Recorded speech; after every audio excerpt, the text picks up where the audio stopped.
ప్రైవేటీకరణకు వ్యతిరేకంగా విశాఖ ఆంధ్రుల హక్కు అని ఏ రకంగా ఈ ప్లాంట్ వచ్చింది, ఆ తర్వాత ఏ ప్లాంట్ ఈ రకంగా ఆంధ్రుల హక్కుగా ఆంధ్రుల మనోభావాలను రిఫ్లెక్ట్ చేస్తూ ఈ ప్లాంట్ ఏదైతే కమిషన్ అయిందో, నిజంగా వీళ్ళు ప్రైవేటీకరణకు వ్యతిరేకంగా ఆందోళన ఉధృతంగా సాగుతూ ఉంది ఇక్కడ.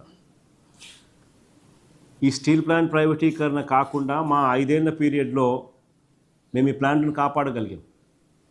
ఏకంగా అసెంబ్లీలో తీర్మానం చేసినాం, ఎట్టి పరిస్థితుల్లోనూ ఈ ప్లాంట్ ప్రైవేటైజ్ చేయకూడదు అని చెప్పి అసెంబ్లీలో తీర్మానం చేసి ఈ ప్లాంట్కు మంచి జరిగేట్టుగా వెంటనే ఈ ప్లాంట్కు క్యాప్టివ్ మైన్స్ అలాట్ చేయండి అని చెప్పి మేము తీర్మానం చేసి పంపించినాం అసెంబ్లీలో.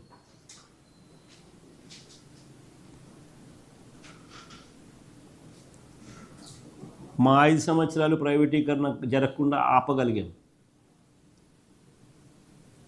కానీ చంద్రబాబు నాయుడు అనే వ్యక్తి నిజంగా ఎన్నికలకు ముందు ఏమన్నాడు ప్రైవేటీకరణ విషయంగా, ఎన్నికల తర్వాత చంద్రబాబు నాయుడు గారు ఇప్పుడు ఏమంటున్నారు అనేది నిజంగా ఇంట్రెస్టింగ్గా ఉంది. ఇది మీరంతా కూడా ఒకసారి నేను ప్లే చేస్తా, వినండి ఒకసారి. ఎన్నికలకు ముందు చంద్రబాబు నాయుడు ఇదే ఇష్యూ మీద ఏం మాట్లాడాడు, ప్రైవేటీకరణ విశాఖపట్నం స్టీల్ ప్లాంట్ ప్రైవేటీకరణ మీద ఏం మాట్లాడాడు, ఎన్నికలు అయిపోయిన తర్వాత చంద్రబాబు నాయుడు గారు మొన్న ఇదే ఎన్నికల ఇదే విశాఖపట్నం స్టీల్ ప్రైవేటీకరణ మీద ఏం మాట్లాడాడని ఒక్కసారి వినండి. నిజంగా విలన్ అనే సినిమాలలో మనం ఎప్పుడైనా అంటూ ఉంటాం కదా, విలన్ అనే పాత్ర ఎలా ఉంటుంది అన్నదానికి నిదర్శనం ఒక్కసారి నేను ప్లే చేస్తా, ఒకసారి వినండి. కానీ మా ప్లే చేయమ్మా.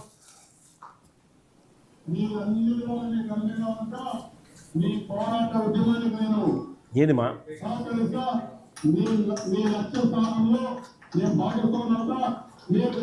మళ్ళా మొదటి నుంచి ప్లే చేయి.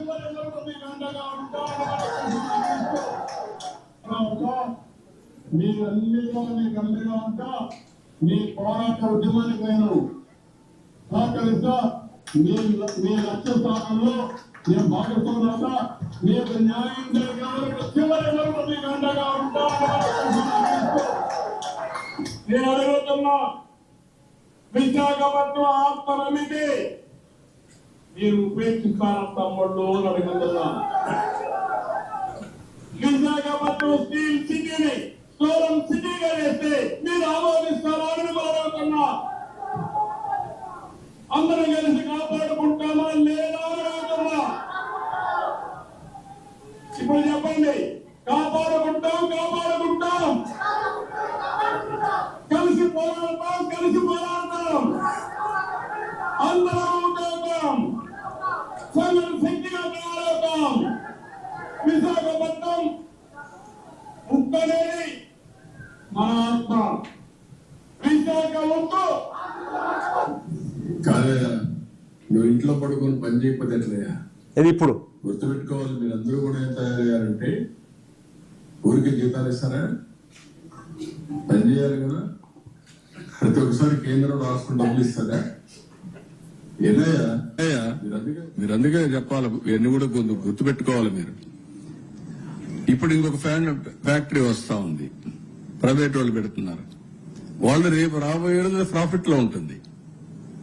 అంటే పబ్లిక్ సెక్టర్ లో ఉందని బెదిరిస్తా కూర్చుంటే ఎంతో పైన ప్రతి ఒక్కరు ఇదే మరి మీరు క్వశ్చన్స్ అడుగుతా ఉంటే అన్ని ఎందుకు లాభాలు ఉన్నాయి, ఇక్కడ నష్టం ఎందుకు వస్తా ఉంది? తమాషాగా ఉంది మీకు. నేను కూడా చూస్తున్నాను, కొంతమందిని కావాలని ఏదో కలబెడతానే ఉండాలని కలబెడతా ఉంటారు. వాళ్ళకి ఏం పని లేదు. మొన్న ఇదే మరి నాకు అక్కడ ఒకటి జరిగింది. ఏ ఇండస్ట్రీ రానివ్వకుండా చేస్తే కెమికల్ ఫ్యాక్టరీలో పీడీ కింద పెట్టినాక అన్ని సెట్ అయిపోయినాయి. ఎత్తిపోయి లోపలేస్తే ఇంక డిస్టర్బెన్సీ లేదు, అన్ని ఇండస్ట్రీస్ బాగున్నాయి, రాష్ట్రం కూడా బాగుంది. నాడు నేడు ఆ రోజు ఏమన్నాడు ఎన్నికలకు ముందు, ఎన్నికలు అయిపోయిన తర్వాత ఈరోజు ఏమంటా ఉన్నాడు? నిజంగా ఎన్నికలకు ముందు స్టీల్ ప్లాంట్ను కాపాడుకుంటాం, కలిసి పోరాడుతాం, కార్మికుల ఉద్యమానికి మద్దతు అంటూ వీర డైలాగులు పీకాడు. కార్మికులందరితో కూడా చెప్పించాడు. ఈయన చెప్పడము వాళ్ళందరితో చెప్పించడము బాగుంది.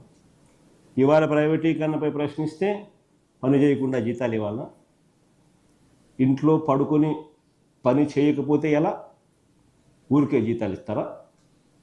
పక్కనే మరో ఫ్యాక్టరీ ప్రైవేట్ వాళ్ళది వస్తూ ఉంది, వాళ్ళు లాభాల్లోకి వెళ్తారు అని చెప్తూ తమాషాలు చేయొద్దు.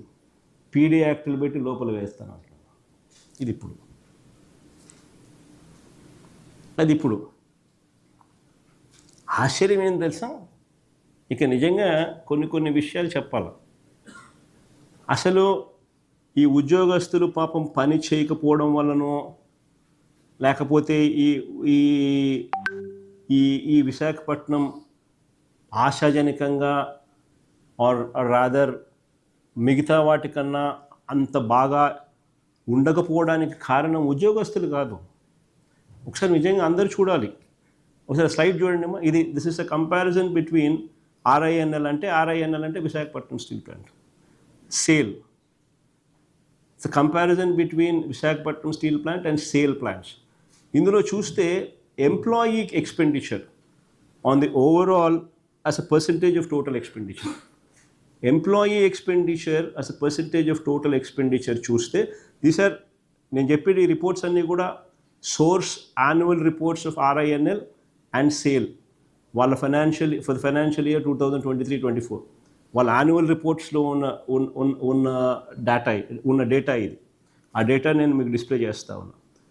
Employee expenditure on account of on as a percentage of total expenditure చూస్తే విశాఖపట్నం స్టీల్ ప్లాంట్లో కూడా 11.2%, సేల్లో కూడా 11.2%. తేడా ఏమీ లేదు. వీళ్ళకున్న సేల్స్లో రెవెన్యూస్లో ఎంప్లాయీ ఎక్స్పెండిచర్ 11.2%. కానీ సేల్ ఎందుకు ఇంకా బెటర్గా ఉంది రిజల్ట్స్, ఆర్ఐఎన్ఎల్ రిజల్ట్స్ ఎందుకు, విశాఖపట్నం స్టీల్ ప్లాంట్ రిజల్ట్స్ ఎందుకు బెటర్గా లేవు అంటే కారణం iron.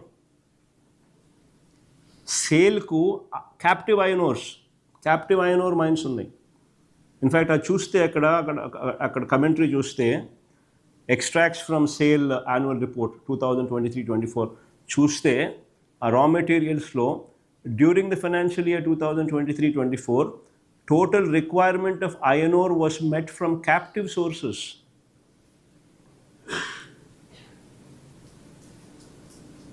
Companies' captive mines produced 34.34 million tons.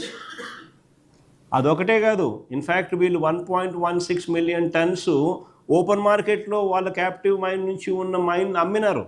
Iron ఓర్ను కూడా అమ్ముకుని approval from Jharkhand state government for selling of iron ore in the open market is still awaited. అది వాళ్ళ పరిస్థితి. అందుకనే iron ore cost Visakhapatnam steel ప్లాంట్లో 18.6% as a percentage of total revenues. సేల్లో iron ore cost as a percentage of total revenues only 9.8%. అంటే స్ట్రెయిట్గా మీకు 10% తేడా ఉంది.